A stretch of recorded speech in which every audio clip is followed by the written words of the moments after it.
You do realize that you're just making a problem out of something that's not a problem, right? Like, nobody's gonna fucking argue with you. And that's why we're talking about Nazis today, right? Right.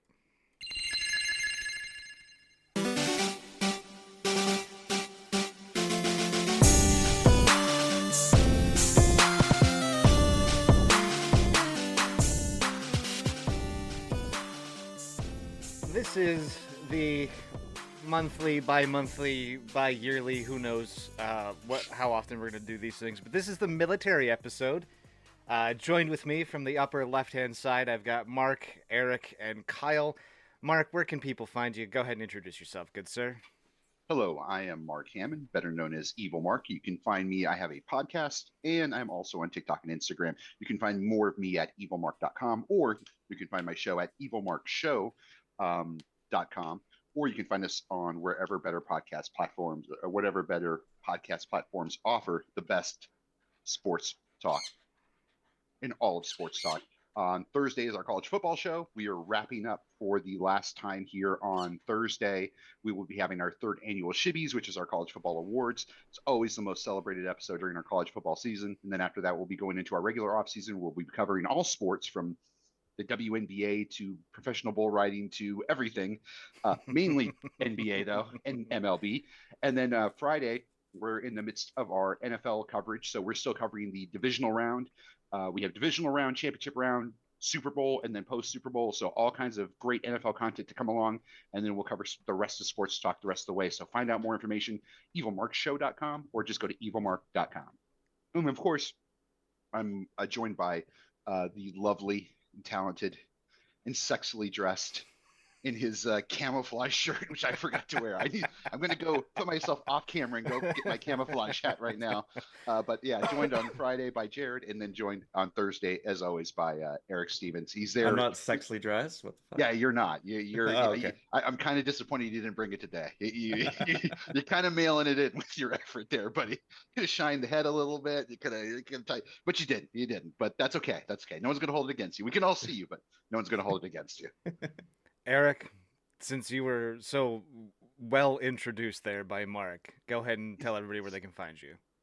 Yeah, also the Thursday edition of the Evil Mark show that Mark just mentioned, the college football edition, and now transitioning into all sports, and also my own show, File Under Entertainment.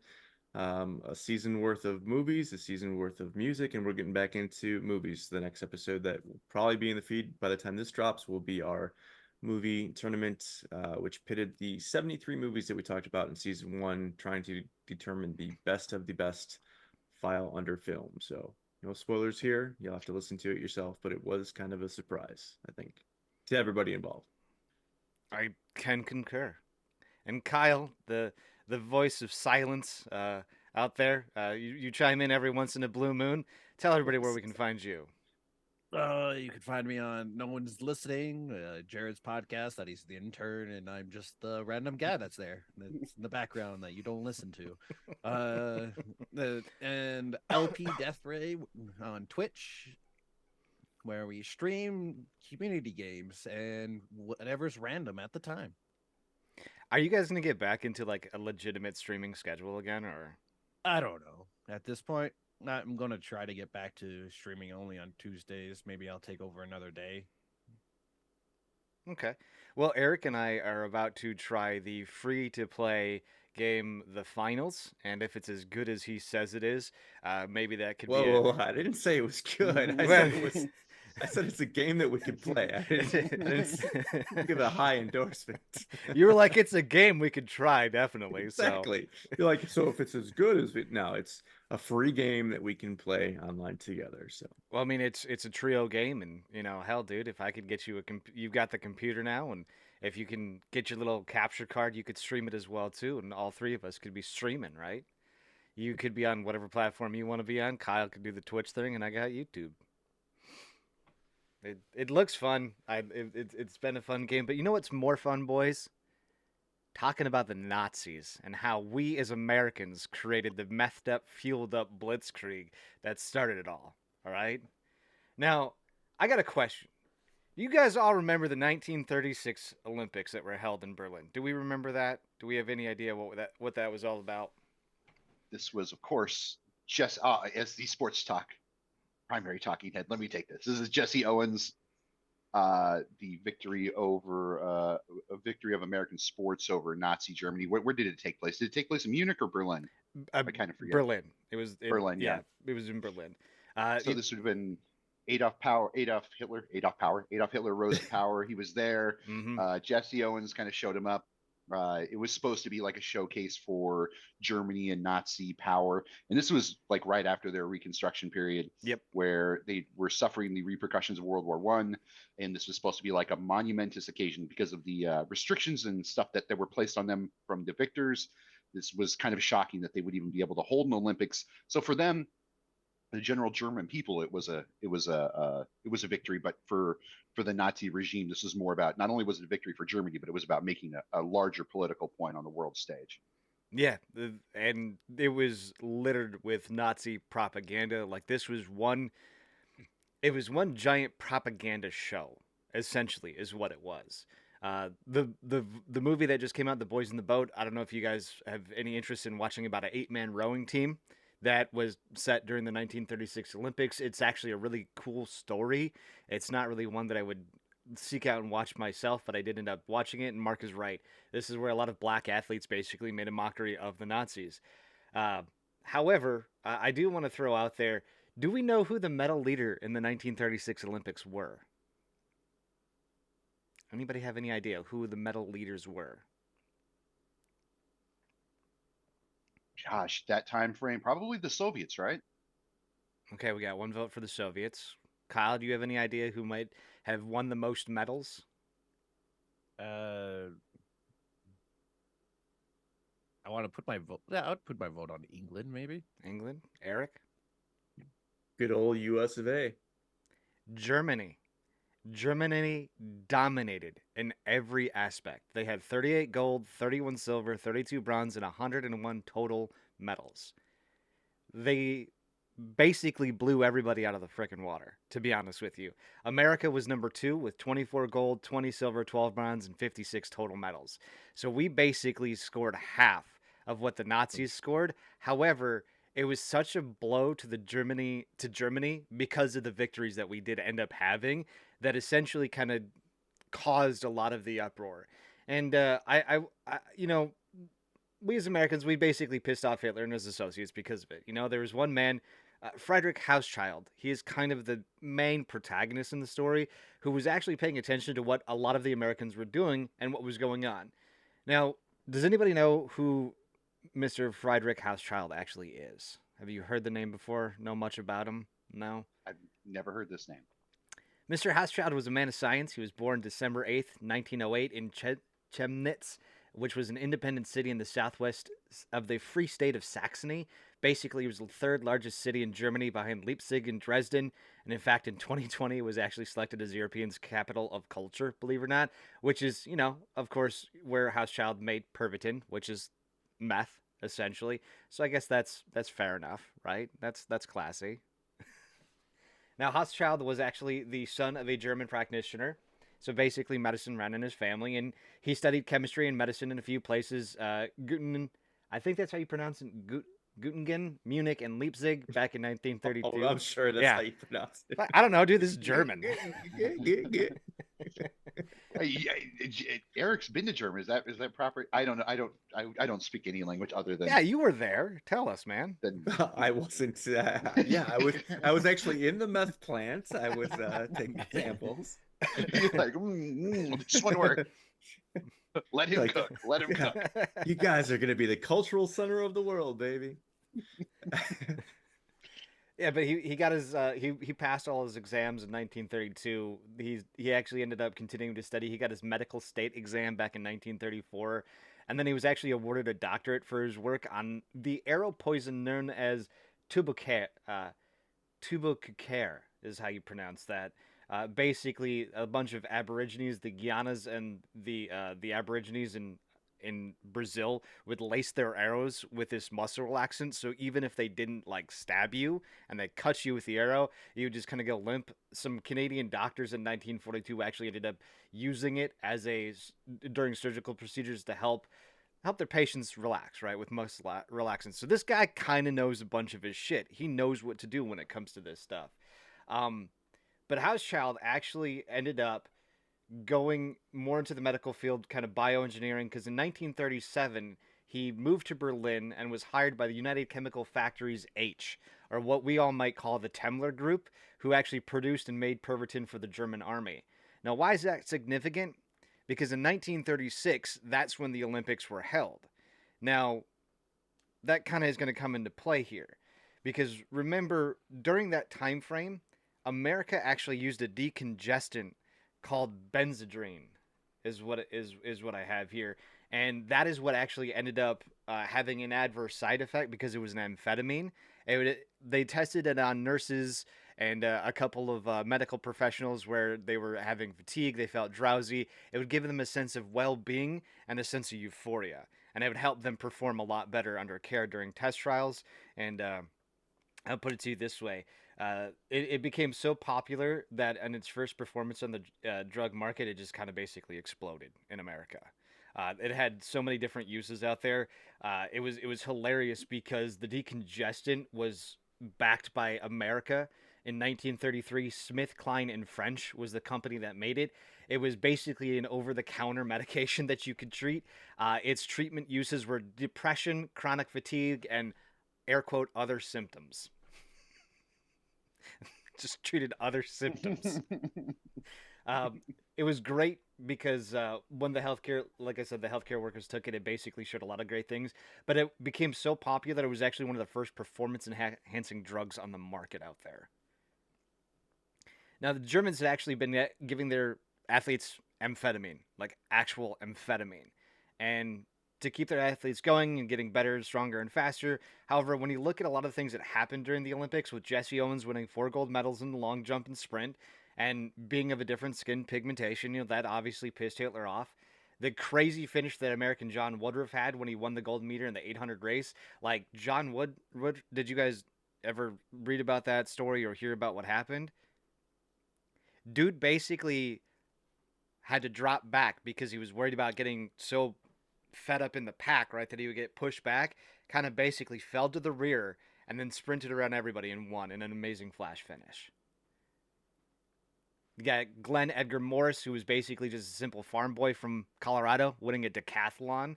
The boys in the boat who came from behind in the 8-man rowing team competition, where Hitler was actually in attendance, ended up pissing him off as well too. Marjorie Gestring won the women's 3-meter diving event. And then just to round out some of the American victories were the U.S. women's 4x100 relay team beating the heavily favored Germans team. The German women actually dropped the baton while doing the race. And then Betty Robinson, of course, was the first woman ever to be awarded the Olympic gold medal for track and field. So even though the Germans didn't win a lot, or the Germans won a whole ton and the Americans won about half, it was a lot of the major races and victories where the Germans were basically wildly heavily favored that America was dominating and winning and just pissing Hitler off, if that kind of makes sense. That makes sense, yeah.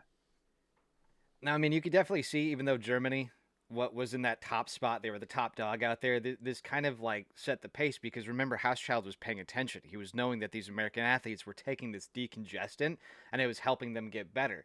So a year later, essentially in 1937, when he made the trip to the Temmler Group, got hired there, he actually came out with Pervitin, aka methamphetamine.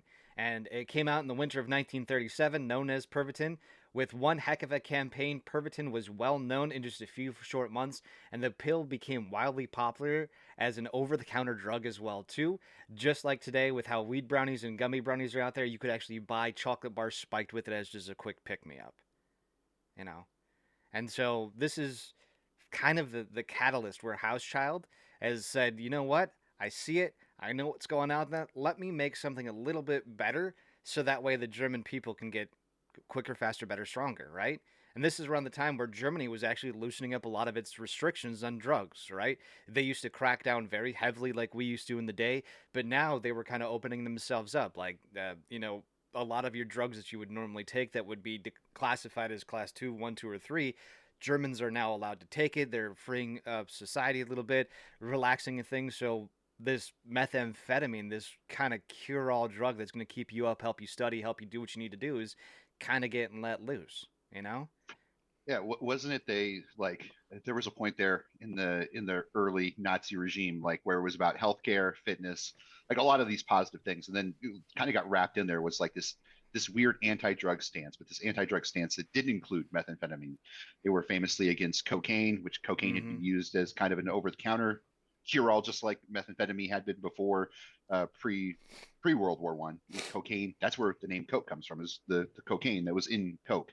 Um, Yep. and this became like a big deal for the Nazis, was not only the health and wellness that kind of got wrapped into it, but this weird anti-drug stance. But it was this one drug that they kind of like, nope, this one we dig, this one you can do, this one's actually not only can you do it, but Yeah. it's actually pretty good for you.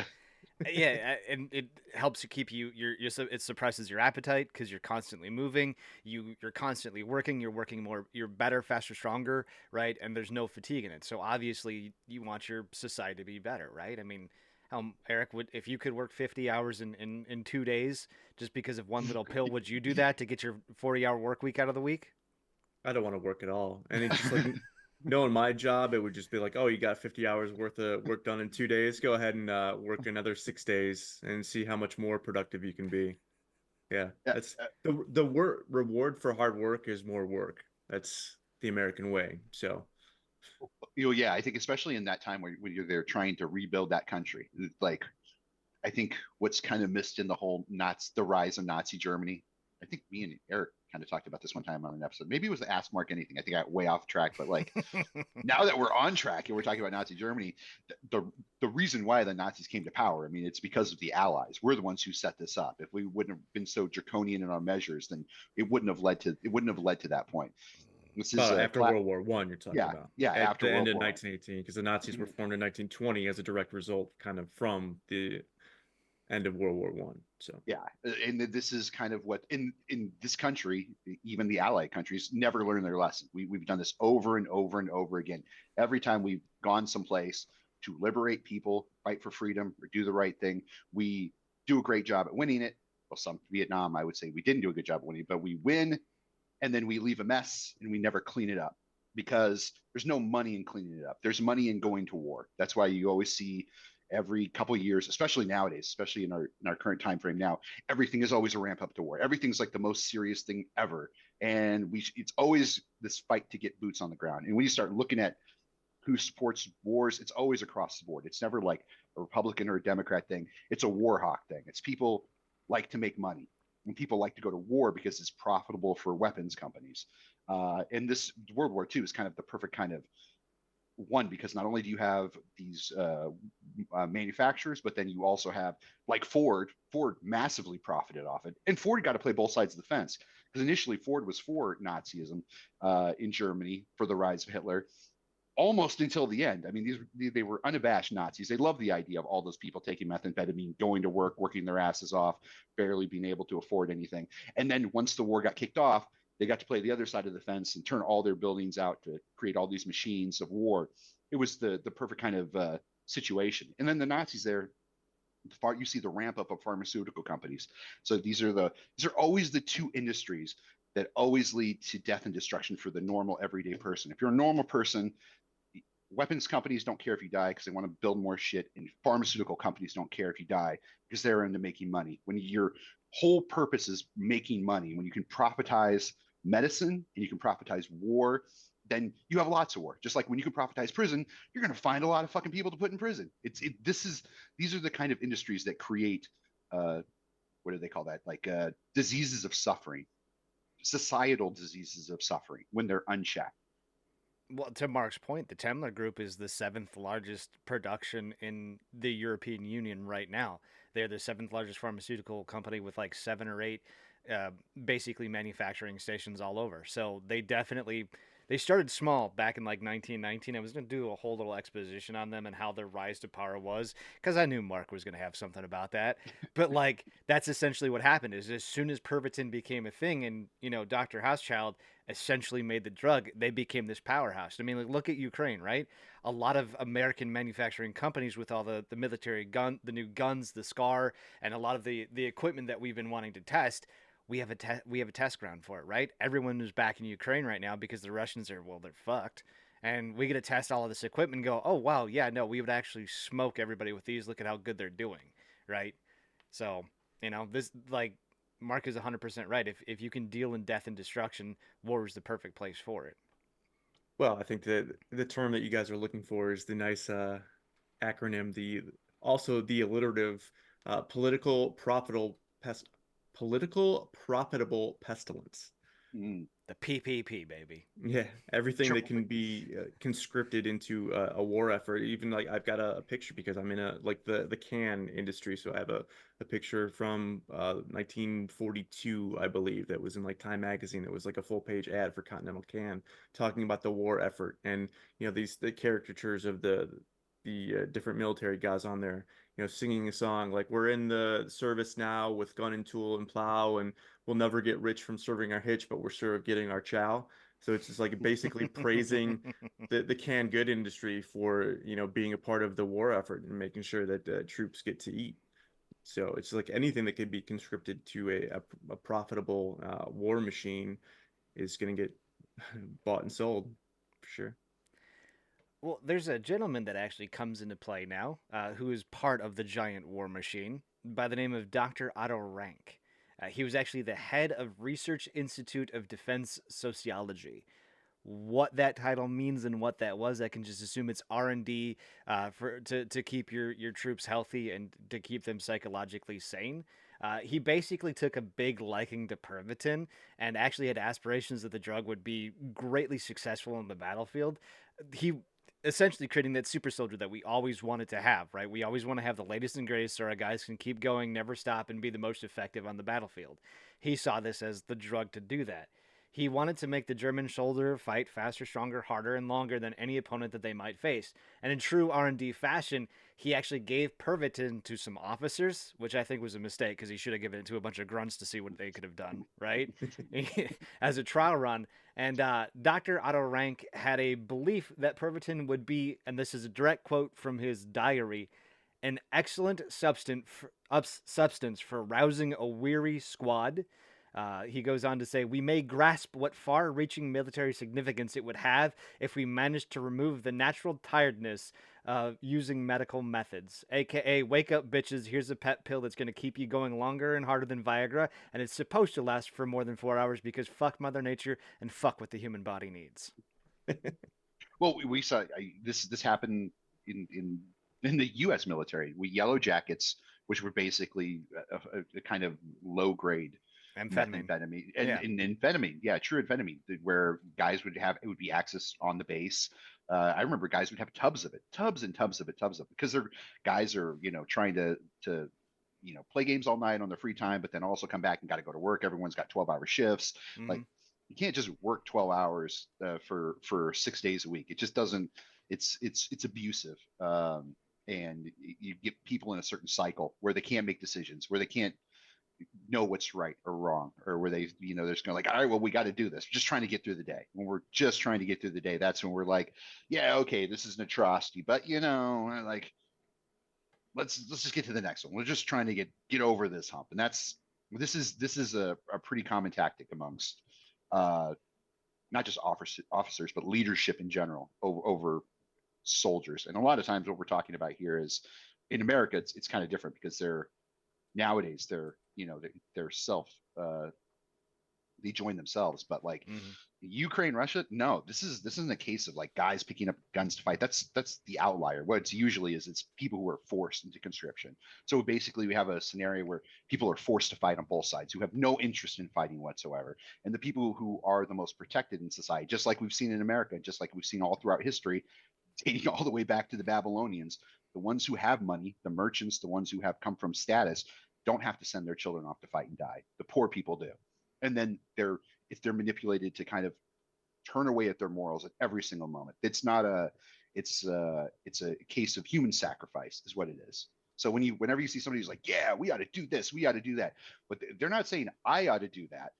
They're never saying I ought to do that. They're saying you ought to do that. We got to find somebody who's going to do that. Like we could hire some people. It's always a deep, dark underbelly when it comes to fighting. There are no heroes. They're just people who perpetuate destruction. And here he is, showing up late to the party. Perpetuating destruction. Yeah. Perpetuating destruction. That's a great intro. What's Tell up, us about your Gallo? punk rock band, Gallo. ¿Qué pasó? So yeah, I always get the fucking time zones confused and shit. For some reason, I thought it was 1 p.m. my time. So I'm still high, but whatever. Well, it's I okay. was planning to be down by then, so whatever. Well, funny enough, we're talking about being high. Are you on methamphetamines right now? Negative. I only do Okay. THC. Well, we're It talking. would have been funnier if you did Yeah. say that you were on Yes, I am. Hold on. Yeah. Oh, yes, I am. We're talking about how America created the Nazi, basically methed up Nazis. How America created methed up Nazis. That's what we're talking about right No, now. not America. Marines did. Marines in World War I did it. Mhm. Because, yeah, fucking, they're like, holy shit, devil dogs. We don't know how to handle this. Let's make meth and put meth in chocolate for our soldiers so they'll have the balls to fight our Marines, fight the American Marines. Mm. Well, to actually Mark's kind of point there, where we were talking about the drug Pervitin and basically giving it to the people that don't have to fight the war.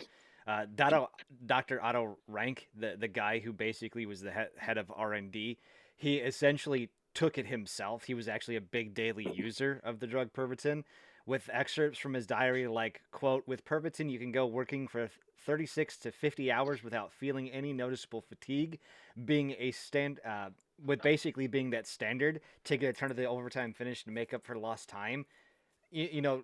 Going back to what Mark was talking about, this was Germany being rebuilt, right? This is the time where Germany had a lot of sanctions. So if you had one man who could put in 36 to 50 hours of pure straight work to get a bunch of things done, it's going to help society because they have so many restrictions. You have now this powerhouse of an individual working, and that's why he actually started handing the drug out and why he pushed it so hard.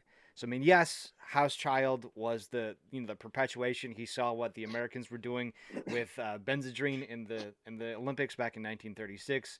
He came up with methamphetamine, aka Pervitin, and then he handed it to Dr. Otto Rank, who basically saw the massive benefits, was a massive user himself. And this is actually when Hauschild saw this drug started to get circulated throughout the military. And with a lot of the German laws being now relaxed on the drugs and its widespread use, its big effects, and a lot of the people in the upper echelons of the military actually putting into use, testing themselves and using it themselves, it actually made its way out to the Wehrmacht officers who actually offered Pervitin to the invasion forces of Poland back in September of 1939, where Germany was able to overrun Poland. They started in September of 39, finished it in October of 39 with 100,000 Polish dead, and what was basically Blitzkrieg was born because of it. The lightning warfare was there. The ability because we as humans, we have that rest sleep cycle, right? Yes, back in our heyday when we were all active duty military, how many of us could go on 12-hour ruck marches where nonstop, sleep for 5 or 6, wake up and go back and do it again, right? We all had the ability to do that. For Blitzkrieg, you can't do that. You can't get your 5 to 6, 8 hours of sleep. You have to just go, and that's what they realized Pervitin was good at. Was you crank these soldiers up because let's face it, they had to walk everywhere. They couldn't just get in the back of trucks, ride on a bunch of horses. They had to walk everywhere. So they couldn't steal Cadillac converters yet. So why not put them in boots on the ground, start walking down the road, and get going to where they need to go, right? Now, Yes. I'm just very confused as how I walked into this whole conversation of World War II. Like, when did y'all become boomers? Shouldn't we be talking about Vietnam? No. So okay. There's that Finnish soldier who took like just a whole packet of meth, who just like crammed out as much meth as he could and went on a fevered pitch when he was running from the Soviets. You remember that one? The guy who was the skier or whatever? Mm-hmm. I I've heard that No. story. Yes. Yeah, I came across one of the videos. I think it was Count Dankula who said it, where he kind of was like, "Well, yeah, the Americans did this, and so the Germans created Pervitin." And I was like, "Wait, what? There's more to the story than just that one little sentence, right? There's got to be more to it."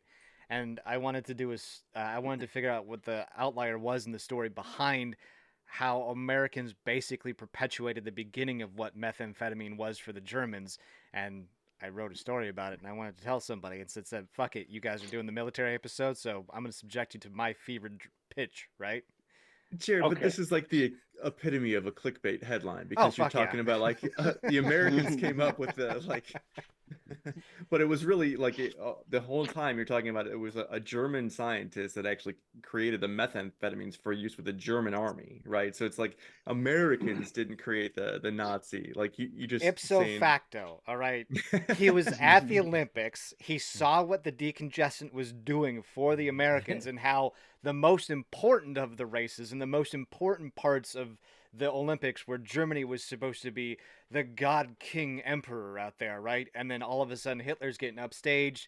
Jesse Owens wins the race because he's probably a little, sniffing that decongestant. You got the 8-man rowing team who starts late, ends up finishing barely, against the Germans and the French or the Italians, I think it was. You have this women's 4x100 relay winning the race because the Germans dropped it. We're already giving our folks amphetamine as it was to begin with. What the fuck are the Americans doing? Oh, they're using this, and they're using this other drug out here, which is basically an amphetamine as well too. I can make one better. And so he went to the Temler Group a year later and came out with the drug methamphetamine a year later. I would like to draw the conclusion that we saw this line of events. He's like, I'm going to go ahead and make you something better to make us better so we can beat the Americans. And so ipso facto, we created methed up German Nazis. All right? That's my fucking Okay. story. I like All ipso right. facto. It came up twice. I love ipso facto. I appreciate you. But there was a savior of the Jews. There was a savior of the Jewish population by the man of Leo Conti. Jesus. Well, yeah, him too.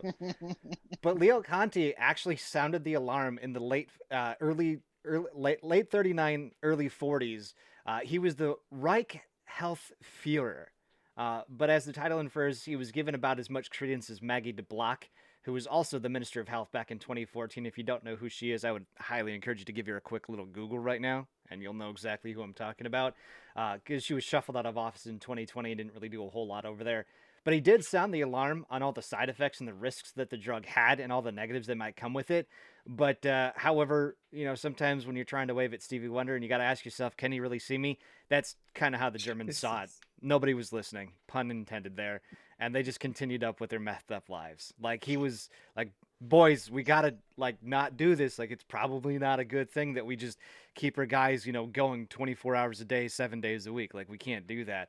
And the Germans are like, we don't fucking care. We're winning. Essentially.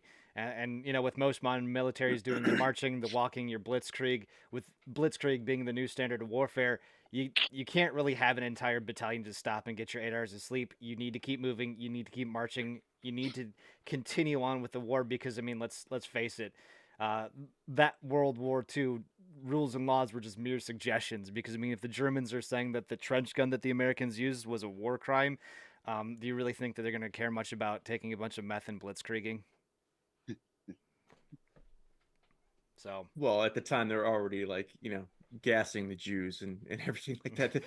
The whole Geneva Convention thing was completely thrown directly out the window. They couldn't have given less of a shit during wartime. So, and I mean, just to kind of back up with some fun stats out there. Like in May of 1940, the Germans covered 240 miles through the Ardennes forest in 11 days, which the British and French had deemed was impassable. And in the fact that from April 1940 to July of 1940, the German military had shipped over 35 million tablets, countless chocolate bars that were spiked with the drug, passed out to your tankers and pilots of the army. Like, Pervitin's not going to stop. It's just, it was already so well circulated. It was giving them so many victories at the time, it just wasn't going to stop. And then you can see all the warning signs that were on the wall, but the wonder drug that Hauschild had created to compete with the Americans, who so willingly took a decongestant to win the important games, was now allowing Germany to spread its black, red, and yellow all over the country with countless battles and their reinvigoration of a nation and its nation's pride. I can see why they really wouldn't stop the war machine out there.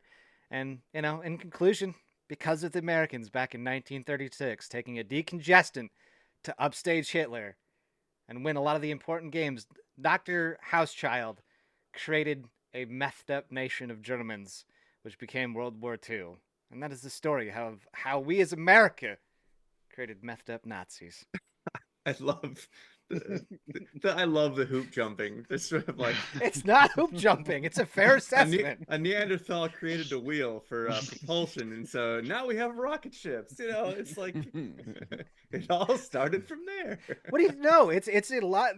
Mark, It's back me up. Okay, to your point, it's more directly related, but it was like you made it seem as if like the Americans were responsible for it. Like this was a German scientist that just took something that was already well established and just improved upon it. Yeah. And okay, I mean, I get what you're saying, but that is very clickbaity. It's bro Bible-y. I like it. I like that. Thank you. But I mean, do you really think that they would have a scientist go, how can I make this better? If they didn't get upstaged in a lot of the events during the Olympics, right? I mean, do you really think that they would have gone, hey, we're giving our boys this already. Do we really need to improve upon it if they had lost all those important races, if they had gotten upstaged by the Americans and by people of color during the Olympics? Do you know how intelligent the Nazi scientists were? We're not talking about that. We're not talking about that. Oh, but we're talking about Nazis, so... I think with just in scientists in general, with creators in general, I'm sure he saw it and he's just thinking like, I bet there's a better way to do that. Like people who create things like that want to create cool shit. And sometimes you want to do stuff just to see if you can do it. I mean, we create super viruses not because we're like, oh man, well, some people say we're not creating bioweapons. I think we're definitely creating bioweapons, but we would create those things because can we do that? Can we figure this out? This is why someone would want to create AI, why they'd want to make it better, make it faster. And we always we go down this route until we're like, oh no, we've created something terrible. No one ever stops in the creative process. It's like, maybe we shouldn't do this. Just like, no, I think I can make this work. Like that's the whole point of creation. And that's how you end up with like good stuff. And that's how you end up with terrible stuff.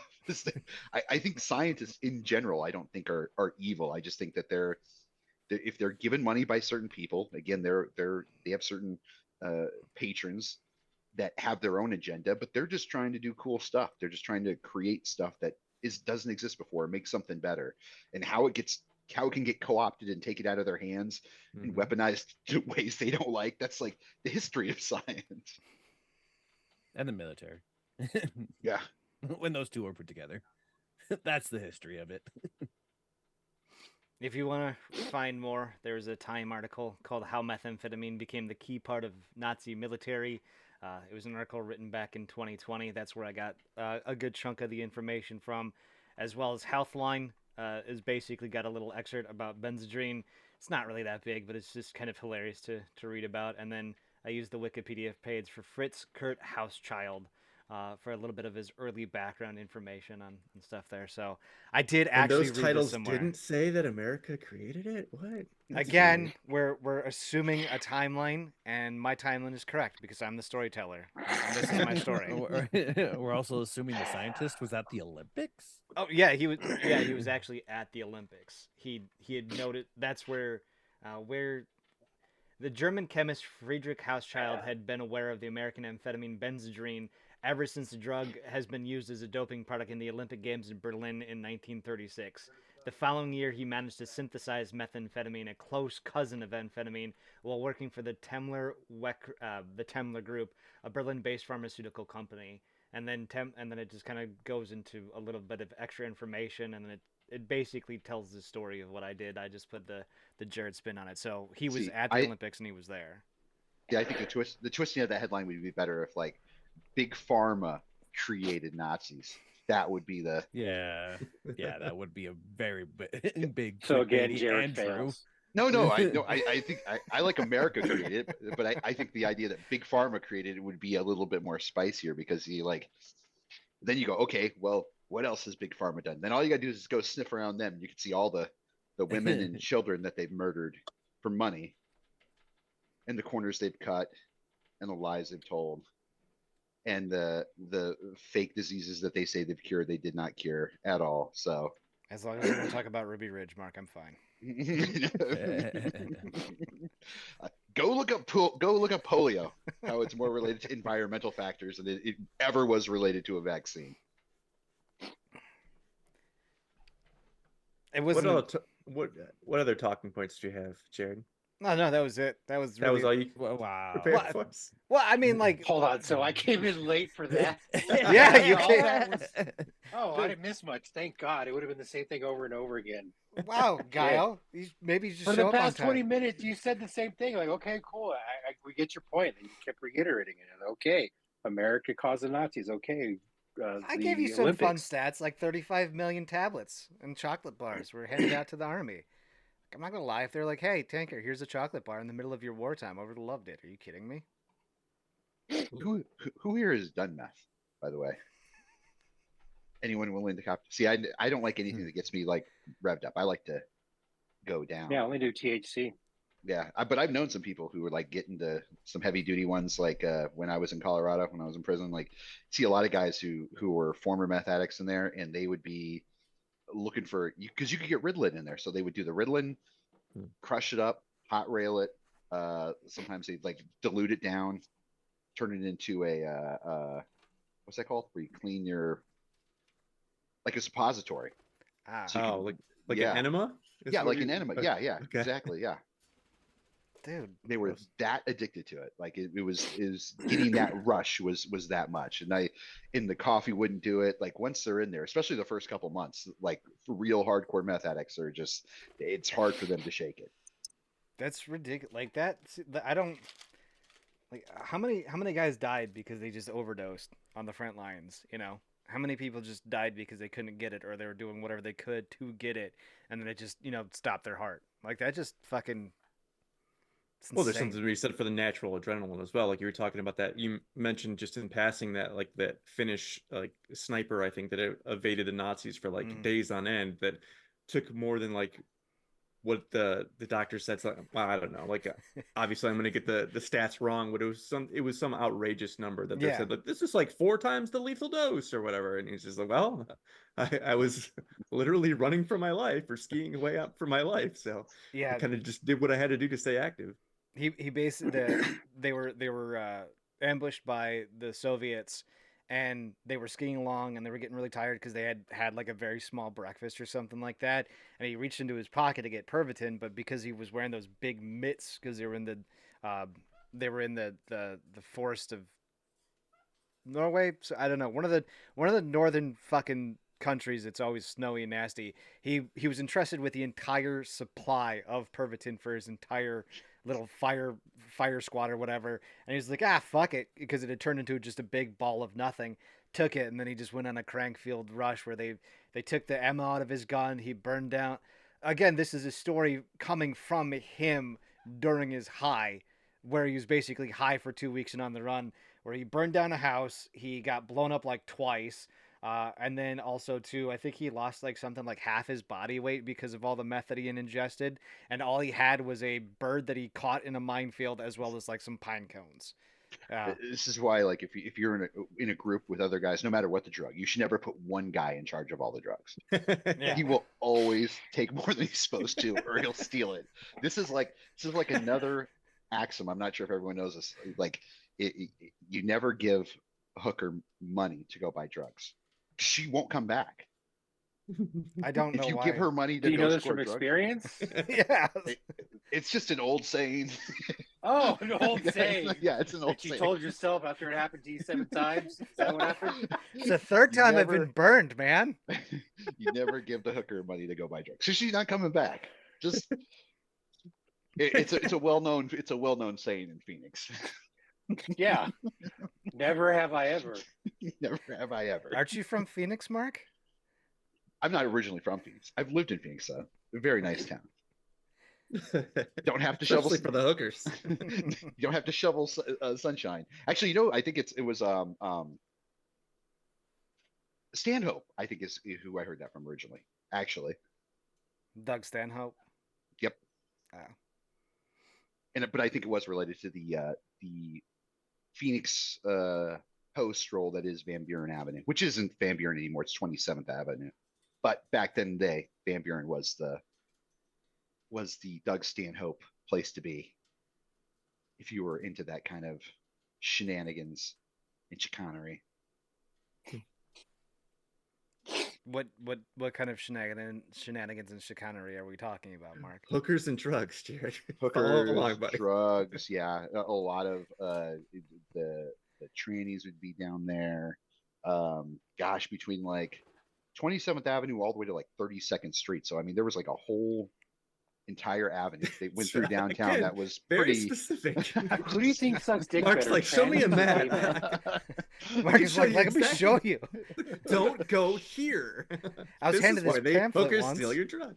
No, there's what's interesting. Well, I don't know about other southwestern cities, but Phoenix is very unique in that like that's always been the bad area, and even like to this day, they've cleaned up sections of it, but that's always been the section of it. And when I was in the halfway house is like right off that boulevard, so it's like, and there are a couple halfway houses off that boulevard. It really is like, and there's a women's shelter off that boulevard.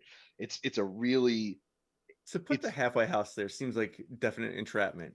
well, it's Doesn't the it- only place that they could really afford to put it. Like these, all the buildings are so run down, and these hotels get run down. They're like, all right, well, we got to turn these into it. This is the cheapest kind of property, but you're literally taking drug addicts and putting them in like in the worst neighborhood in the city.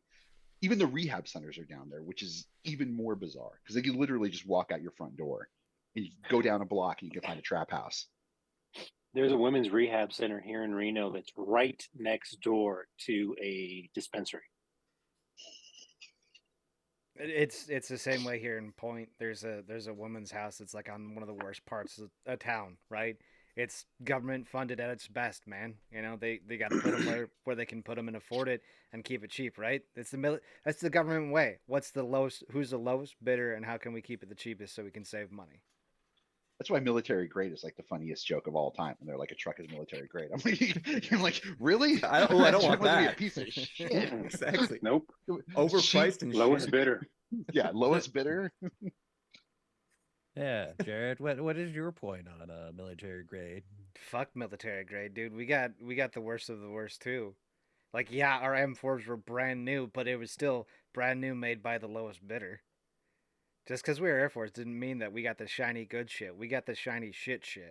And then we just passed it down to the Army and the Marine Corps and the Navy, right? I mean, shit, a lot of what the Marine Corps gets is secondhand Navy. Or Army. Yeah. Well, the Marines are secondhand Navy anyway. So. Oh, jeez. I knew Eric was going to get there. He's going to, if there was more time, he'd say puddle pirates, but I don't know what I thought we would have more questions. I thought Mark would have more shenaniganry about drugs, and I thought we'd go down a lot more rabbit holes. just to be did. completely honest with you. I just did. He just told you exactly where to go for drugs, Jared. I told you exactly. Let me draw you a map. Let me get you a pamphlet I found on the street one time that was handed to me by some random person that's not important to the story. If you want to know more about methamphetamine, go to your local bad neighborhood or trap house. Wisconsin Rapids, actually. I could just go to Wisconsin Rapids. It is well known for its meth use, actually. I didn't know. Oh, there we go. Yeah, it's half an hour south of me. I can just go down and probably find somebody on the corner. Probably not right now, with all the You know, snow. I'm surprised. What can you tell us about meth, Kyle? You live in a town that's notorious for a bunch of meth addicts, don't you? I don't know. I don't go outside very often. Where- I stay in my cave, sleep, go to work, come back. Kyle, where are you? Are you in Fresno? Where's what's? I'm in Wyoming. Oh, okay. Yeah, I'm in the middle of the state that doesn't exist. One of those rectangle ones. Yeah. And there's a One lot of that's drug addicts right- out there. Like I mean, we have a drug problem at the same time. We also have gangs and I forget what biker group is very big here. I can't remember if it's the Outlaws or someone else. I forget. What gangs do you have there? A lot of like California, LA gangs have spread out to this far. Like The it feels Piru odd. Bloods of Wyoming. Yeah, I would just picture a the- bunch of white supremacists. Like I wouldn't feel like who would they be angry at? It's just like get the well, other it's less white guy. It's more of a transport hub to get around certain laws in other states, like the big crackdowns in a lot. Let's see what like Texas, California to get around. So they like either make or ship items through like Wyoming, Colorado, Nebraska, just because it's just roads and there's so much traffic. Just That to makes sense. push the product through. I mean, That's why they have influence here. One of my cellies used to be he was a guy who used to run from El Paso up there to Wyoming and North Dakota, and it would be like I remember the prices. I don't remember the exact pricing, but I remember like a kilo of meth like in El Paso would be maybe like $1,000, maybe like 1,200, and then if you could get it all the way up there, like you could really clean up. Like you could maybe sell it for 8 or 9 per kilo. So like these guys would be loading up in El Paso, literally had women crossing, bringing it back, packing it in, trying to drive all the way up the rest of the way throughout the country. And the guys who actually, one of my best friends, Mike, he's out now. He's in a sober living house in San Francisco. He has been for years, but he used to do. He used to go from Phoenix, Arizona to El Paso, and then he would work back east. And you'll like this, Eric, because he hates the St. Louis Cardinals. he got busted right outside of Busch Stadium in I mean, St. what a Louis reason to hate Cardinals them. traffic. Yeah, he was like every time we would always walk the track, and especially when you're down and you're doing time, you always like you're like you're either I can't wait to get out, or you're like this is what went wrong. Like it's one damn thing that happened to me, and you'd always be like, goddamn birds on sticks, fucking St. Louis Cardinals, and that traffic, that bullshit ass traffic. That's hilarious. I was like, so I remember he was a San Francisco Giant fan. I was like, so you blame the St. Louis Cardinals for your incarceration? He's like, you're goddamn right, and for my divorce. He goes, and he'd be like, well, I guess I got to thank him for that, but still, I didn't want to be here. But they make a lot of money. The money is so ridiculous, and that's what like 99% of the guys there were for methamphetamine. The price differential and what you could possibly make. It's like a modern day gold rush, or at least it was. I don't know how things are now. Like I don't know if because of the cartels or because of the dark web and how things are. I don't know if it's easier or cheaper or better. But yeah, back in that time frame, about 5 years ago, those guys would be driving all over the country, and you get to someplace like Wyoming or Montana, or if you could get up to Washington, then you could really, really, really clean up, because I guess it goes fast and they can charge a lot up there. Yeah. Supply and demand. I mean, if you can only get it shipped in from a few certain areas and you're not getting very much, the little that you do have, it's just probably gone in an instant, you know? And the manufacturer is worse. I mean, if the manufacturer could land you in there for at least get you a 10 piece. So if you manufacture at all, like every time you meet, like there were no Walter Whites there, because there was one old man who was there who was a Walter White type character. He was like an older guy, got involved in it. He wasn't a chemist, but he had worked in labs, like he was a specimen processor. He got involved in it, and he tried to manufacture it. He got 10 years. Wow. It was he was the saddest old guy of all time. He was definitely not Walter White. I remember he was a spoon roller, and he had his like wife, and he had a daughter. He had a young daughter who had like Down syndrome or something like that, and so the wife like couldn't take care of the daughter, so he'd be rolling his spoons, and then he'd just be like crying. Like it would be that sad. Aww. And because it was camp, like no one would give him a hard time, but they just be like, oh Jesus Christ, this fucking guy. Like that's like there's nothing mean, but when he came from a low, which is one step higher, and if you're gonna sit there at a table and start crying at a low, you're gonna get your ass kicked. Like no one wants to hear your shit. Like that's the difference between like a camp and a low. But how do you? My question is, how do you try to make meth? Do you just like did he blow something up or? There's gosh, I don't want to get in trouble, but there are 3 key ingredients. Well, I know that there are 3 key Write ingredients. this down. Go to 28th Street and Yeah. I mean, because all the materials. there's red phosphorus, there's ephedrine, and then I forget what the third one is. Actually, I do forget. We the don't third need to know what the third one is. It's okay. Okay. I don't want to. I don't want to get slapped. So we'll Yeah. give you 2/3 of it. But yeah. To give you, I'm sure you can go look online, but yeah, you basically. So this is why guys buy matchboxes and why they used to buy Sudafed and like try to get it out of there. I think he was in the process of trying to take the Sudafed. This is back before you can only buy like 2 of them at the store. He was like Yeah. trying to get the ephedrine out of the Sudafed. In that process, and then he had red phosphorus, and he had I know what the other element is. I won't mention it, but yeah, there's one other thing that's pretty common that you have to kind of spin down too, but it's available at feed stores across the country. So he had all 3 elements there, so that was enough to be like, okay, well he's got all 3. This guy's trying to manufacture.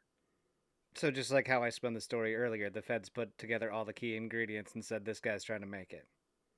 Yeah, See, that he had all 3 of them. He's trying to put it together. That's enough for production. And you they guys try see how not they to do that? You see how Mark did that, and the feds did that.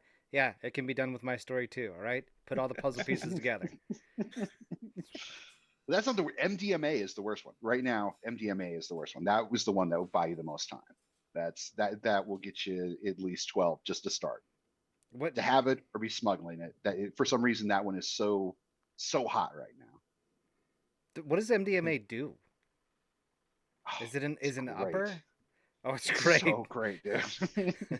Well, because I remember hearing about like one of the 3-letter agency guys was he got into manufacturing LSD, right? And one of the seals on his mask was incorrect or whatever, and now he's like 100% disabled. And like I know that like the manufacturing of it can fuck you up, and I know it just kind of gets you all like lovey-dovey and excited, and I know you gotta stay hydrated enough. But like, what does MDMA do? Is it just another love drug? What is it? It's pure euphoria when you take it. I don't know what it does. I know that it can relate to some like spinal issues if you overdo it. I like psychedelics, Okay. like a true natural psychedelic that you can definitely do too much and fry your brain, but it's not kind of like this. You're talking about chemically inducing kind of psychedelic kind of experience, which is kind of a little bit more dangerous. A lot of these guys love it though, absolutely love it. Wrap it up and they sneak it in, wrap it up like a dildo, have the woman insert it, walk across the border. That's always the move. But the problem here is, and again, another lesson for you nobody's listening fans. You have a woman sneaking your drugs. She will rat on you. Guaranteed. It's just a matter of time. There's no woman who will stand tall for you. She's gonna rat on you. And we know this Immediately. Immediately. She's only there for the drugs. No. What happens is most guys will rat on other guys because they're going to get time off. And sometimes they'll rat, but they won't rat on everything. You get a woman who has a kid who is facing time. The kid's going to go to foster care.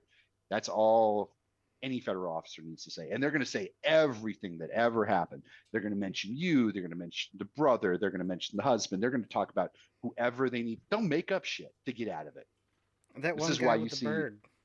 this is why you see like women usually get sentenced to 1 year, 1 day, which is basically 9 months in prison, and guys usually eat larger charges. So if you're gonna get involved with crime, make sure your co-conspirator is not a woman.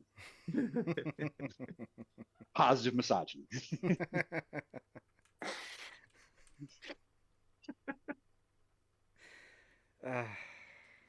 I don't know. Do you guys feel like answering questions is Well, appropriate? that's already good enough advice. I think it's time to get into more advice. Yeah, let's get into more advice. All right, let's give people really bad advice, huh? I've already helped them so much. Advice. I know. I didn't know if it would be appropriate to actually do the advice questions this go around, because like, do we really want to answer? But then I remembered, Eric is always the one that loves all the questions and everything, so I got a couple of them loaded up here. The first one comes to us from Ask Women. It asks, "What's the best thing you've done for yourself, big or small?" What is the best thing you've done for yourself, big or small? Kyle, why don't we start with you, bud? Getting Yuki, to be honest. I I wasn't expecting to come home with a dog after I got out of going to university. And my friend was like wanting to get rid of a dog, and Yuki was always like every time she got out of the kennel, she would come up to me and everything. And I took her home. She's been hyper excited to see me every day, and it's always made me happy to come home from work. Good answer. Gallo? That's a good one. Yeah. What's How recent? Doesn't matter how recent. Yuki's I'd like 5 probably years old. say getting hypnotherapy. Were you a hypnotherapy before? Were you a hypnotherapy believer before that, or did you believe in astrology, or were you brand new to all of that? Nope, nothing. It was some. Fuck, I don't remember how I found the guy. I want to say maybe like a. Oh no. He was a podcast Reddit guest, guest exchange. He was putting on that he was a hypnotherapist, and like, fuck it, let me have a hypnotherapist on the air. And after talking to him, and then having a conversation after the episode, I said, fuck it, let me book a session. And the biggest thing was relieving my pain from my hip pain from my motorcycle accident. I don't know if anybody knows the whole story, but basically I just separated my hip from each other. And I have bolts between my ilia into my spine, and then a plate in my pubic bone. And so from the time of the accident or after the surgery up until I had the hypnotherapy, I was 24/7 at a level 8 pain minimum. I thought it was higher, but until I had a kidney stone, I realized that's real pain. So I thought I was always at like a 9.5, but after having that kidney stone, I was like, nope. This hip pain isn't that bad. So I downgraded it to like 8.5. So I would only sleep 4 to 7 hours per week. So every other day I'd sleep an hour and a half. Basically, I'd be so exhausted from the pain, I'd fall asleep. And as soon as I turned or moved in my sleep, the pain would wake me back up all the time. And actually, between the motorcycle accident and me moving to Nevada, then I started taking CBD, or actually CBG or CBN, to help me fall asleep and turn off the pain. And then I could get 3 to 4 hours of sleep per night. After hypnotherapy, I was able to do a squat without, bursting into tears, and stand back up, twist, do all kinds of range of motion with my hip with zero pain. And since the accident, was the first time I was able to piss a full stream. Like normally I'd have the urge to go, but I couldn't go until my bladder was full, and then I could like force out a stream. Otherwise it just wouldn't work. And so now I can pee normally, and my pain level is like about a 2 constantly. If it gets cold, it'll shoot up to about like a 3. But so like wintertime sucks.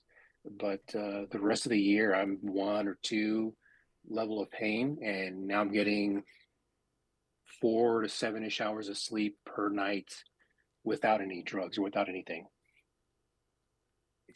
That's a good answer. Oh, a really good answer. Yeah. Mark, you want to tell us about something that you've done for yourself, big or small? Best thing, yeah. Like I think, gosh, it's been about a year. So like a year ago, Eric will know this because we kind of talked about it on air. Was one of my favorites of all time, Mike Leach, who's a head coach, used to head coach at Washington State. Originally, before that, he was head coach at Texas Tech. Just a really, really interesting guy, a football coach, but also an author. Before that, he was originally a lawyer. One of the maybe best offensive minds in all of football, just bar none, college or pro. Very like an outside the box kind of thinker. Knew as much about Pirates as he did about innovative football, but he passed away. He had a heart attack. Was it a heart attack or was it a stroke? Yeah. He had a heart attack and passed away like right at the end of the regular season for Mississippi State. And it was like such a bummer because in his press conferences, he was always like a colorful guy. He'd always give you like a great quote. He would tell you, people would ask him crazy shit like, what's your favorite Halloween candy? Or like, what should you do before you get married? And he always had like this really, really, he was like the most interesting guy in college football. He was just a really interesting guy. And when he passed away, everyone was bummed. I was bummed too, but I was more bummed when I heard about like his wife, who like because he's a football coach, didn't really spend a lot of time with her, and the whole thing was like he just never got time to get healthy, so he never like even took he didn't have 30 minutes a day to go do anything, and that was like what really killed him was like the lack of balance in his life, not being able to get out and get moving. So I think for any redditor or for anybody who needs anything, like walking, moving cannot hurt. Like a lot of these things that people talk about, like in my mind, like depression, not feeling well, or feeling down, not being prepared for illnesses that come around, like the next big thing that the government decides to spill in a lab.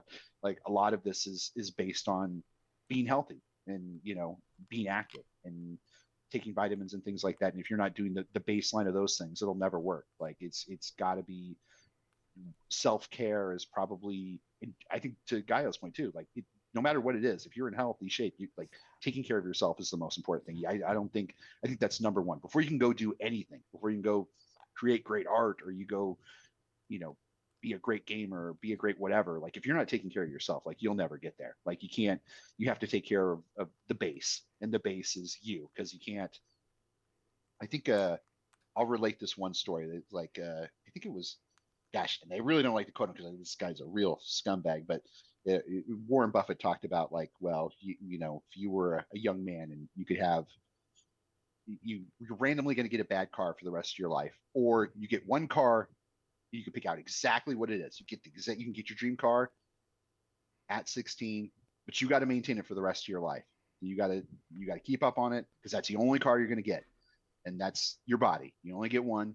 You're not going to get another one. We're too far. We're not close enough to exoskeletons yet. You might get one of those legs or something if you get your leg blown off. But no, you're going to have to treat it right, and that includes not only your body but your mind as well. So that's why it's really to be cognizant of what you're putting in your mind. So what you read, what you watch, it poison you just like McDonald's will poison your body. I haven't had So McDonald's. that being said, Yeah. go do psychedelics. You can go to 28th Street in Phoenix and find a hooker who's going to steal your drug money. Do psychedelics. Don't eat a McGriddle though. That'll get you sick. That's the bad stuff. Eric, what about you, brother? What's something big or small that was amazing that you've done for yourself? I had very little actually to do with it. And I know it's going to sound, cliche or pandering, but just, finding my soulmate and my best friend. Like I was married once before, and obviously it was just a wrong, bad situation. And then I met Megan when I wasn't looking for anybody. And now, this is going on a quarter of a century that we've been together, and I basically had nothing to do with it. But I mean, she's my best friend. She supports me for who I am, a big gamer nerd, that a lot of women wouldn't kind of tolerate or put up with, and she does, and accepts me for all that and loves me unconditionally. And so yeah, by far and away, best thing I've ever done. Nothing wrong with that. I think it was adopting Cricket from Emily. Otherwise, I wouldn't have had these two idiots with me on my shoulder right now, who is mercilessly trying to preen one specific spot in my beard, and it's quite painful, actually. It looks super cute, though. Yeah, it looks Chewing cute. your face. Yeah, it hurts quite a bit because he's focusing on one small little spot that he's found something that he wants to try to get after, and it's probably just like a discoloration that he's like, "That's weird. Let me get off your face, Dad." And it's kind of painful.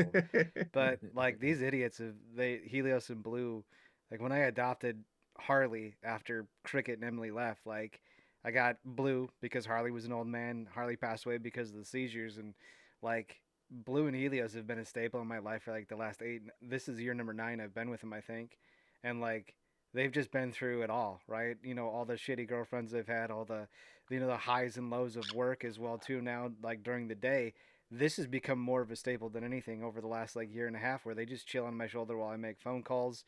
I'll be doing all my training in Zoom with everybody that I need to do, and they just sit here and relax all day and hang out with me, and it's a godsend because I don't know if I could just sit in this house alone. Like to Mark's point, I like sometimes just get out and go walk 3-4 laps around the neighborhood, right? Just because I'm like I need to get out.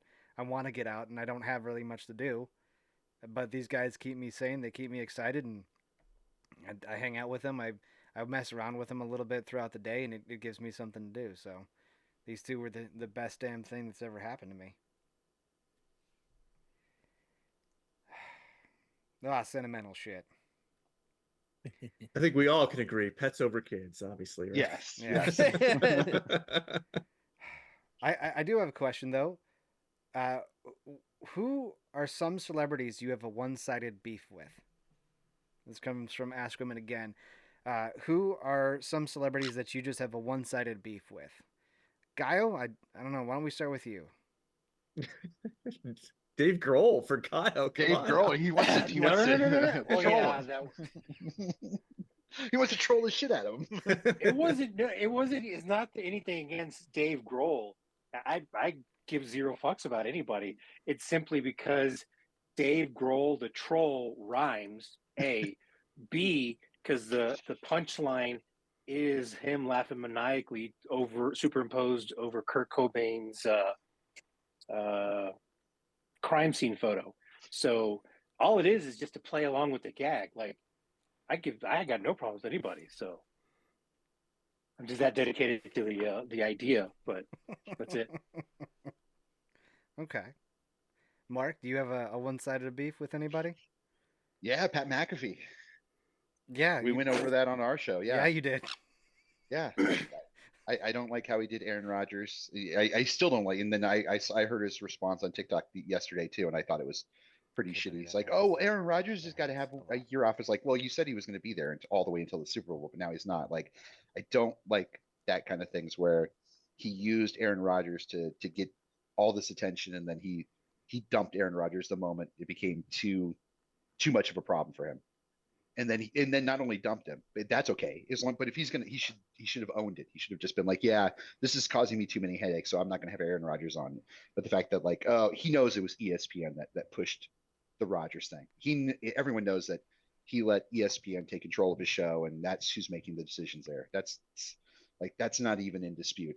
I don't like that. I hate when guys, and maybe this is just because I'm on that tail end of the Generation X there, being born in 1980, right on the tail end. Like, there's something to be said about selling out. Like, there's something to be said about just being a prostitute for some giant corporation. And he definitely is a prostitute for a giant corporation. If you want to hear me call him out, I'll Marlowe style. You can go check out NFL episode number 201.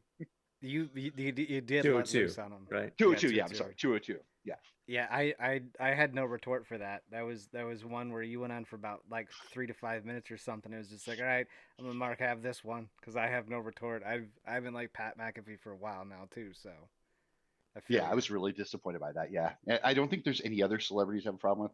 Oh, I don't like No Doubt because there's no good reason why I don't like No Doubt. I just don't like their music. It really grates on me. I don't know why I dislike No Doubt so much. It should be perfect, like female singer. It's got like a little bit of ska, it's like a good mix of everything, but I just hate it. I just hate it. It's fake female empowerment lyrics. It's yellow face. It's worst on her own. It's just gross. It's all gross. Fair enough. Fair enough. Eric, who do you have a one-sided beef with? Um, like the Kardashians, or people that, I mean, I know that's another cliche one, but just like people that have like that are famous for no fucking reason. They have all this money for no redeemable quality. Like the only reason anyone even knows about her is because she's got a gigantic ass. Like I mean, I don't find that redeemable or worthy.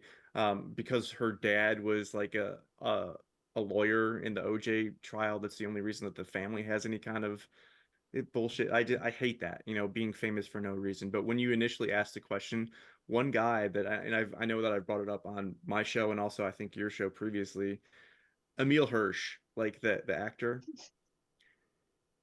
no reason. It's just I look at that guy and like I don't necessarily think that he's a bad actor, but there's just something about him. I look at him and it's just like I fucking don't like you for some reason. Like any movie that he's in is just like nope, hard pass. I'm just out.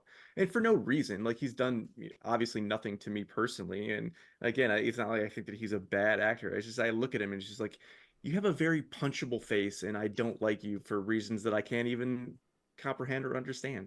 Get a So lot of He bad looks like he vibes. could play a good-looking young Jack Black. I just looked him up. This Emil Hirsch. Yeah. Like, I mean, I've seen things with him in it before, and again, it's not like he's like abjectly terrible that it's like offensive to watch him. It's just like I just don't like him, and I don't know why. Gives you the bad juju. It's something.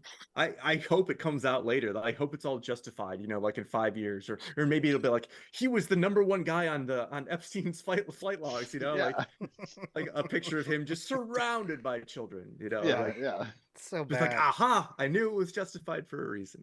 I knew I hated you. He had the Bill Clinton gold pass on the Lolita Express. They had punch cards, and his was all the way filled up. It was like, well, there was Clinton, you know, he had like 5 punch cards, and then there was Emil Hirsch, and he had like 2 punch cards, but he was always there.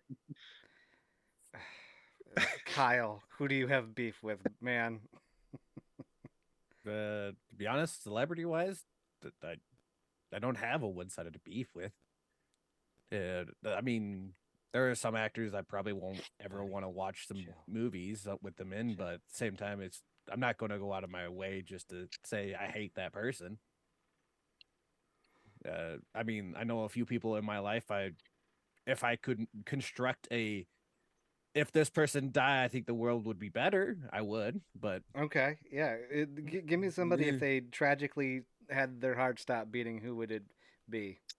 it's an old coworker of mine. Uh,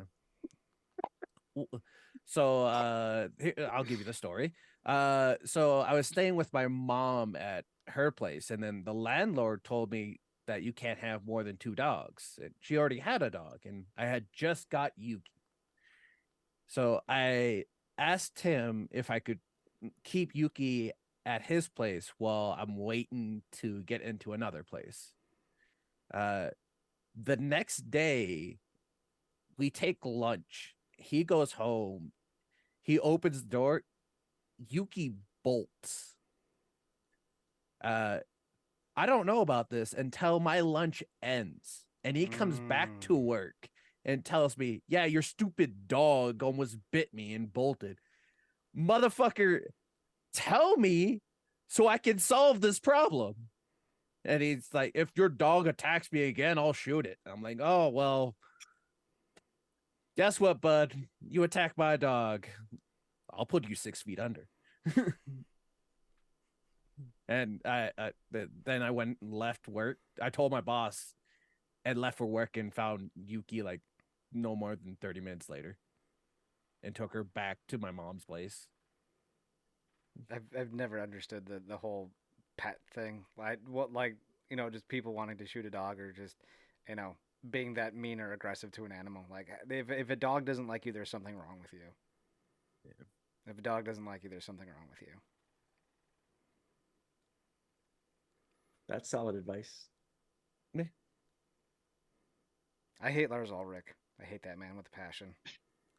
I know he's part of Lars who? Lars Ulrich, the drummer from Oh, Metallica. okay. Yeah. Yeah. Yeah, now I know I love Metallica, but he is the main catalyst for the whole Napster kind of bullshit nonsense, right?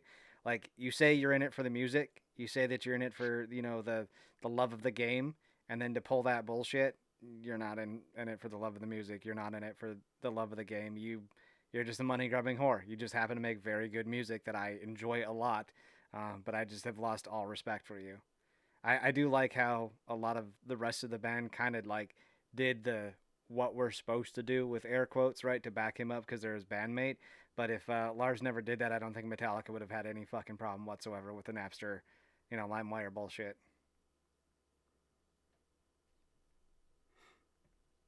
I have to ask you guys from Ask Reddit, what is the most mind-bending fact you've ever learned that made you question everything you thought you knew? Okay, Gallo, what's up, bud? Oh man, it's a rabbit hole. Fuck. We've kind of half-assed touched on, or not even touched on it. Y'all just made, or someone made an assumption in the group text a while back about the sovereign citizen and all this other stuff. But and there's a whole, I guess, conspiracy that it's basically an FBI plant because those that usually associate with the idea or term sovereign citizen are either white nationalists and or private militia. And in a sense, they have the idea right, but the implementation wrong. They just think, oh yeah, the United States doesn't apply to me because blah blah blah blah. That's it. So I'm a sovereign citizen, and that's not how you would go about it because everyone's just a state national, and it's a discussion and a rabbit hole that I just kind of fallen under this past few months. The biggest one is that no one, no one born in the United States is a U.S. citizen.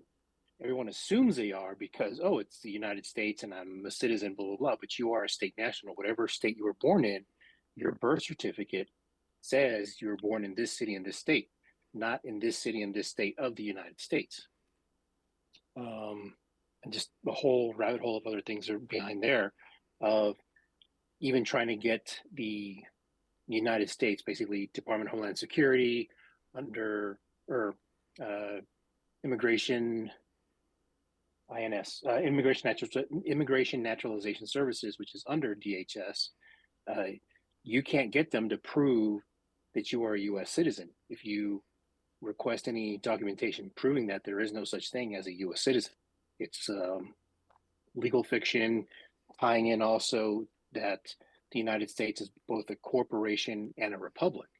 And to prove the point, any one of you recite the Pledge of Allegiance line by line.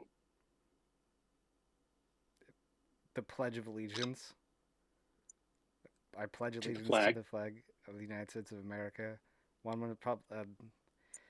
and to the republic, for which it stands. So there's a corporation and the republic. The republic is the three branches of the government: executive, legislative, and judicial. Right. So there's those three. But legislative, Congress has control of D.C., which is 10 square miles of the United States, and that 10 square miles, D.C. is in control of the rest of the United States through 10 different districts, which is formed up by zip codes 0 through 9. Well, in 1923, the Pledge of Allegiance was changed to "I pledge allegiance to the flag of the United States of America and the republic for which it stands." Mm-hmm. So, I mean, technically, I see where you're getting at with that, then. And it's not just that. So there's the Treaty of forget the year, early 1800s, after we won, after we gotten our independence, King of England recognized the sovereignty of the states, but he did not recognize the sovereignty of DC. A lot of our DC law, or a lot of our US laws up until that point, which were then later changed into US codes. There aren't laws in the United States. There's United States codes, state statutes, and city ordinances. There is no law in the United States. We just assume, oh yeah, that's a law. That's what the law says. But we have no laws. We have codes and statutes and ordinances that govern the way people operate. So anyways, that's just a whole other fucking series of things. All right. I don't have much to follow that with. Mark, any note from the tinfoil hat crowd? No, I've never heard that before. Like, I'm not familiar with that. But I definitely go chasing. I'm gonna go looking. it piques my curiosity. I did see you taking some notes there, bud.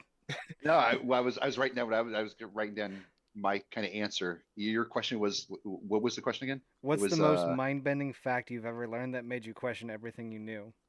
Oh yeah, I think for me it was before 2016, right before 2016, when I was on Reddit working with some other shit posters, just having fun. Like, I knew the media always had a slant. Like, I knew that even before that. I guess even as a child, like the media's got a certain slant. I never really knew that they out and out lied, like just made up facts or totally changed things around. There were a couple things at that point after that, like I knew from Reddit, because all those people that were in the Trump or Mr. Trump and the Donald, like later on became big news, and it, like all these things kind of got twisted and turned.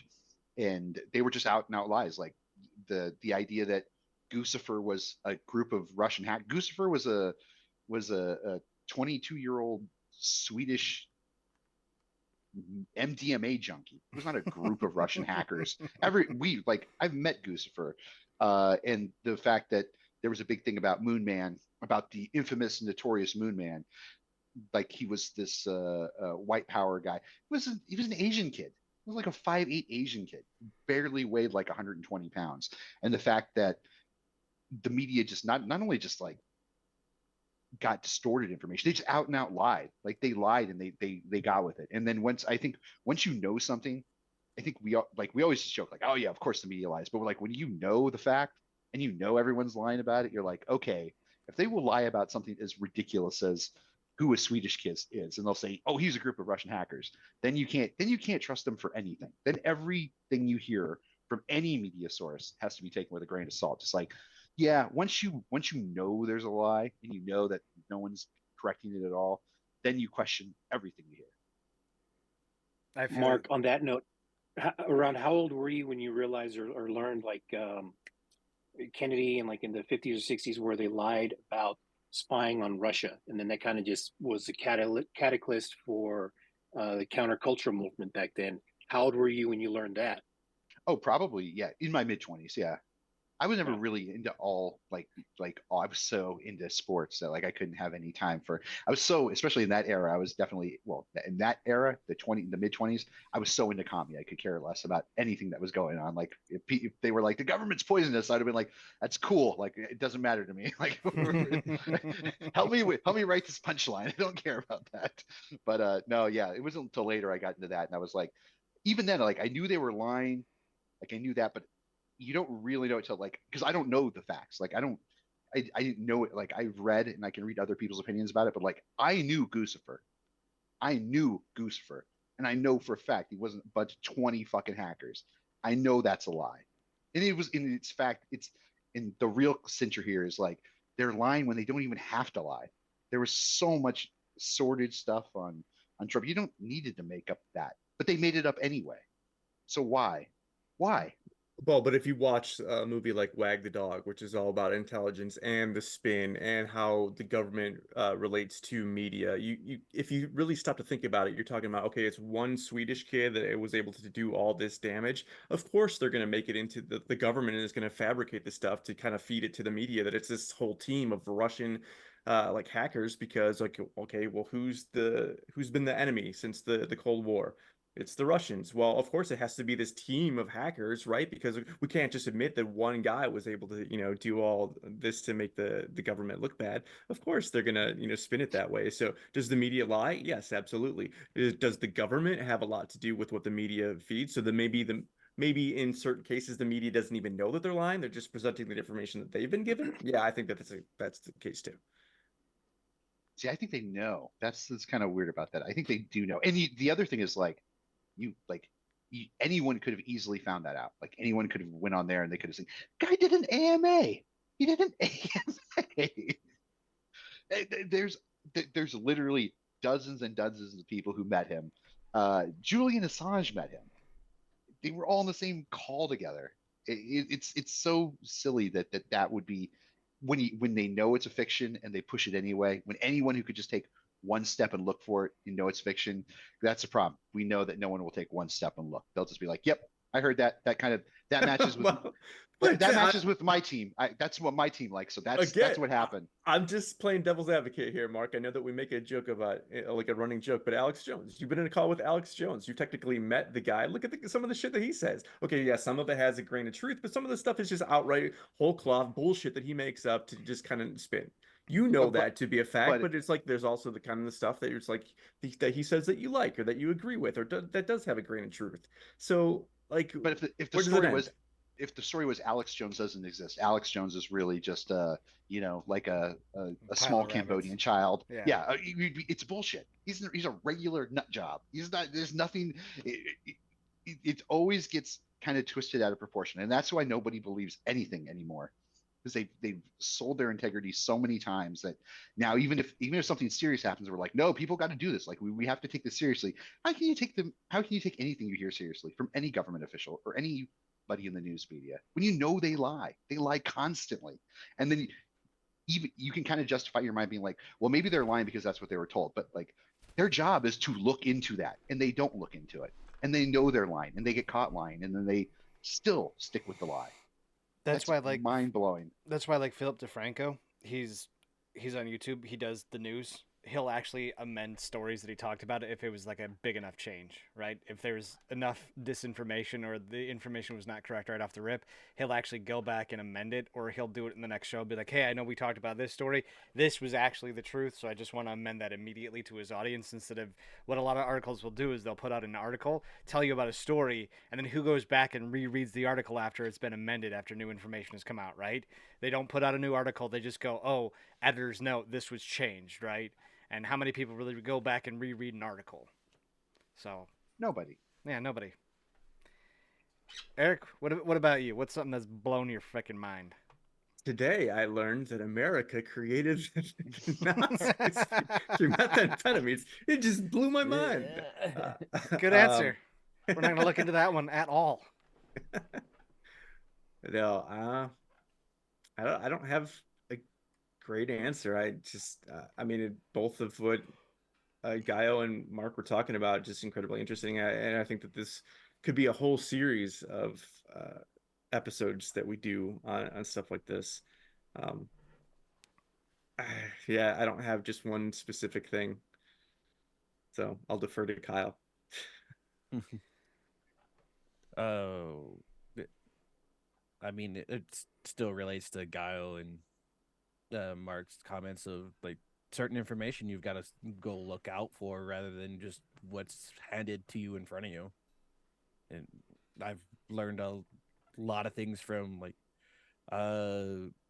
good example would be like the history books when from elementary school compared to what like I actually know of the history now. It's very different, or like very important points are missed. But it's information you should, if it interests you, to search it out rather than just take what's like handed to you.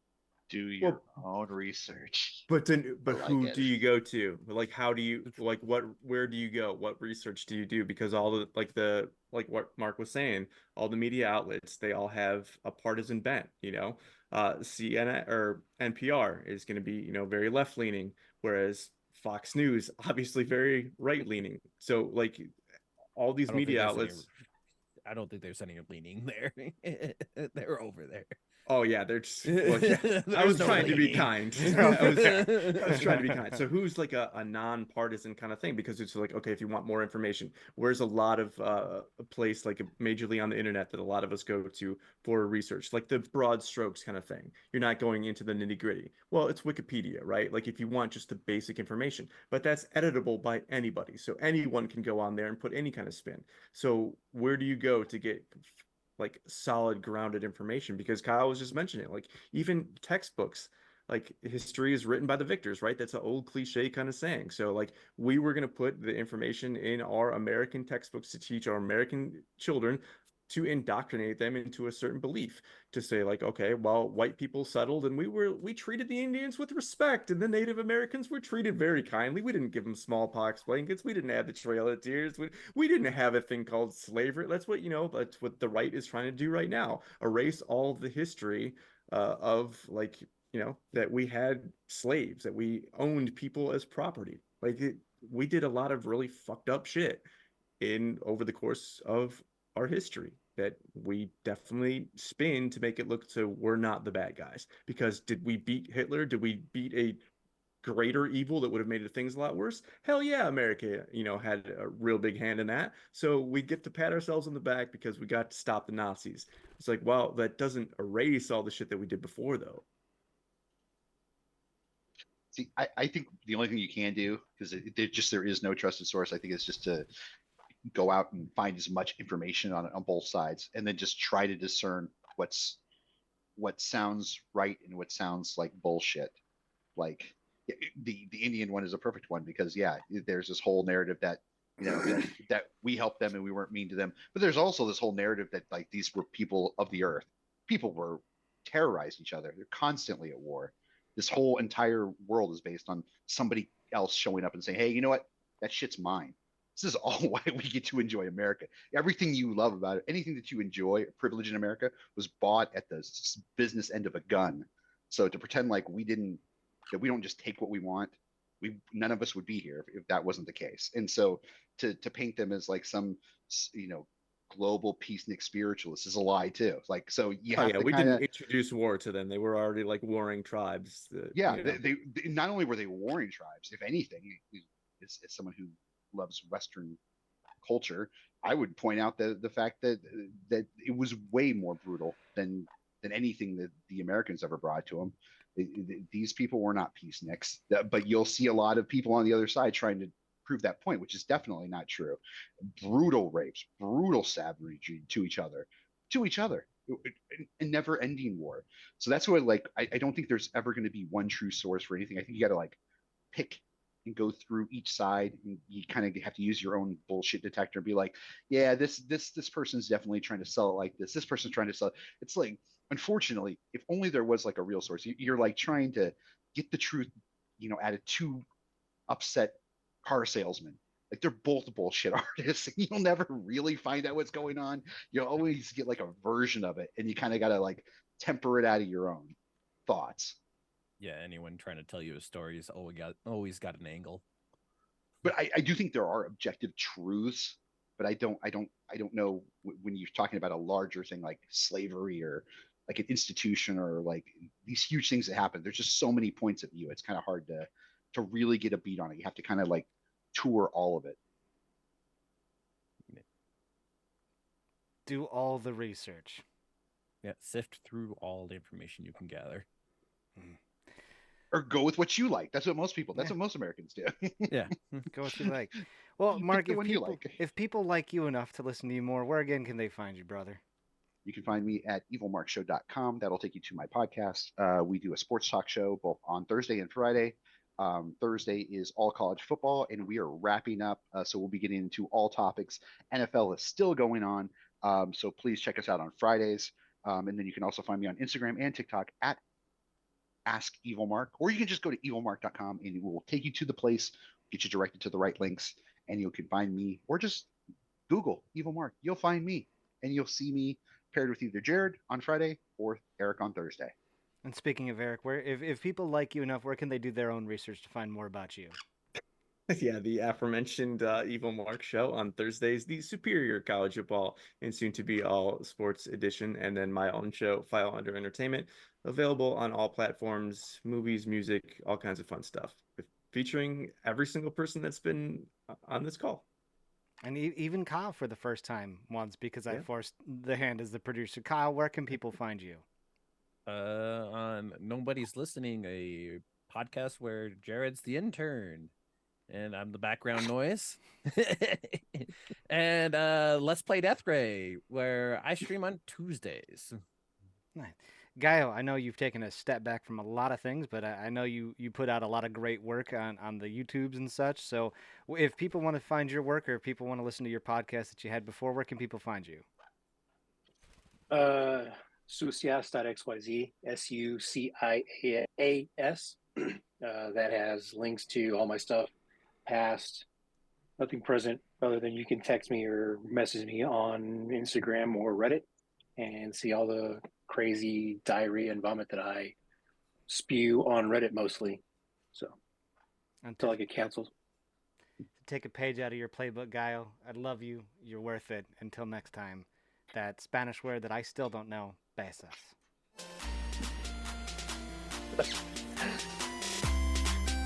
You would think by now, like the third or fourth time you know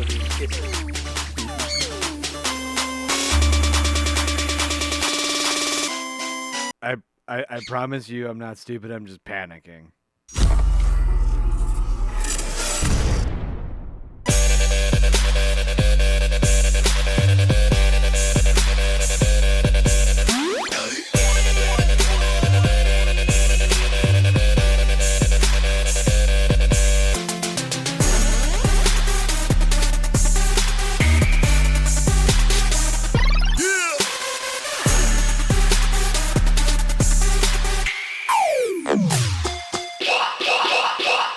Can I be honest with y'all? I thought they were all robots at the zoo. I've never seen one in the wilds.